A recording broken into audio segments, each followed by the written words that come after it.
Selamat pagi sahabat-sahabat di dalam Tuhan. Kiranya Tuhan Yesus terus memberi kita kekuatan dan kesehatan yang sempurna.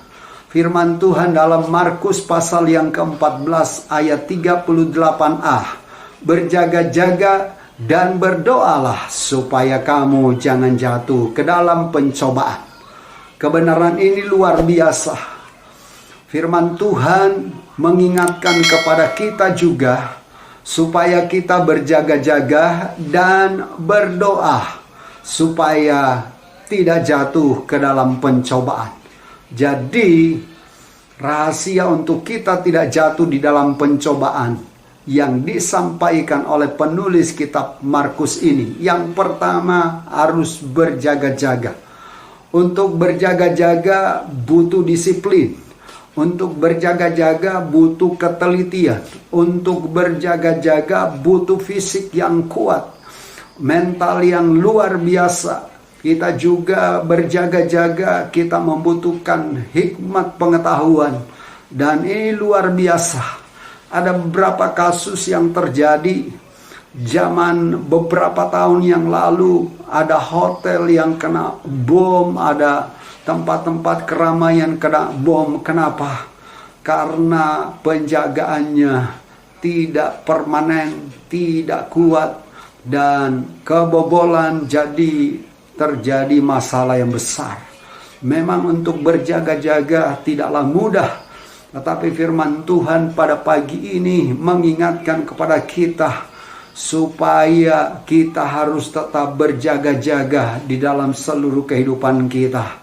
Berjaga-jaga di dalam rohani kita, kerohanian kita. Berjaga-jaga di dalam kehidupan kita untuk hal-hal yang akan terjadi.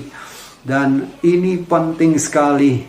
Kita memang banyak kelemahan, tapi kita membutuhkan Roh Kudus untuk menolong kita berjaga-jaga secara rohani.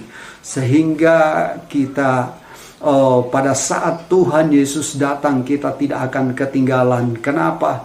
Karena kita berjaga-jaga. Karena kita mempersiapkan hal yang luar biasa, yaitu iman kita di dalam Tuhan.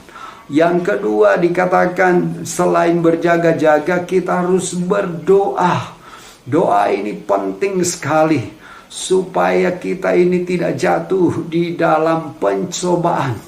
Pencobaan itu akan terus mengintip. Kalau kita tidak berjaga, kita akan kecolongan. Kalau kita tidak berdoa, kita akan jatuh terpuruk. Karena itu dua hal ini, kita berjaga dan berdoa, artinya kita waspada dan hati kita terus ada kepada Tuhan melalui doa-doa kita. Maka kita akan melihat karya dan pertolongan Tuhan. Ini luar biasa. Waktu Daniel mengalami masalah persoalan di dalam kitab Daniel, Daniel tidak disukai karena dia tidak terlibat dan tidak setuju untuk menyembah berhala. Dan Daniel harus ditangkap. Tapi ini penting.